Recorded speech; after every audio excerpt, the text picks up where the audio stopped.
নেপালের ভয়াবহ বন্যা ও ভূমিধসে প্রাণহানির সংখ্যা বেড়েই চলেছে।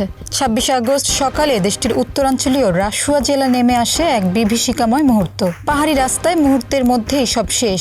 ভোটকোশি নদীর ভয়াবহ হরপা বানে প্রায় ১৩০০ মানুষ নিখোঁজ হওয়ার এই ঘটনায় স্তব্ধ গোটা বিশ্ব।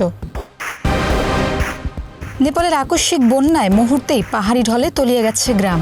নেপাল ও তিব্বত সীমান্ত সংলগ্ন হিমালয় অঞ্চলে প্রবল বন্যায় বহু মানুষের প্রাণহানি ঘটেছে। এমন পরিস্থিতিতে রাস্তাঘাট, সেতু ও বেশ কয়েকটি বিদ্যুৎ প্রকল্প পুরোপুরি ধ্বংস হয়ে গেছে বলে জানা গেছে। তিব্বত সীমান্ত সংলগ্ন পাহাড়ি নদী লেহন্দের প্রবাহ হঠাৎ করেই থমকে গিয়েছিল। আবহাওয়া ও ভূবিজ্ঞানীদের মতে তিব্বতে আঘাত হানা ৪.৪ মাত্রার একটি মৃদু ভূমিকম্পনের পর আকস্মিক এক তুষারধস শুরু হয়। বিশেষজ্ঞদের ধারণা, ধসের কারণে লেহন্দে নদীর গতিপথ পাথর ও বরফে অবরুদ্ধ হয়ে পড়ে এবং জমা পানির প্রকাণ্ড চাপে সেই কৃত্রিম বাঁধ ভেঙে এই প্রলয়ঙ্কারী আকস্মিক বন্যার সৃষ্টি হয়। নুয়াকোট ও ধারিং জেলার বিস্তীর্ণ অংশ এই বিধ্বংসী রূপের শিকার হয়েছে।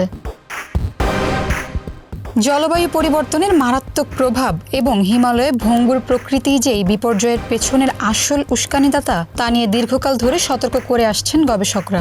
সায়েন্স অ্যাডভান্সেস পত্রিকার এক গবেষণা অনুযায়ী গত কয়েক দশকে হিমালয়ের হিমবাহগুলো আশঙ্কাজনক হারে দ্বিগুণ গতিতে গলে যাচ্ছে। বিশেষ করে গত ৪ দশকে হিমবাহের প্রায় 1/4 বিলীন হয়ে গেছে। এর সঙ্গে দোসর হয়েছে অপরিকল্পিত উন্নয়ন, নির্বিচারে বনভূমি ধ্বংস এবং পাহাড়ের বুক চিরে সুড়ঙ্গ খোঁড়ার কাজ।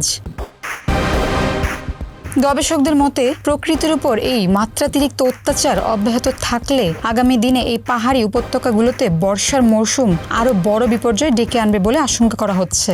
এই মর্মান্তিক পরিণতি শুধুই কি আকস্মিক প্রাকৃতির কোণঠাসা অবস্থা, নাকি মানুষের তৈরি ধ্বংসলীলার এক অনিবার্য খেসারত?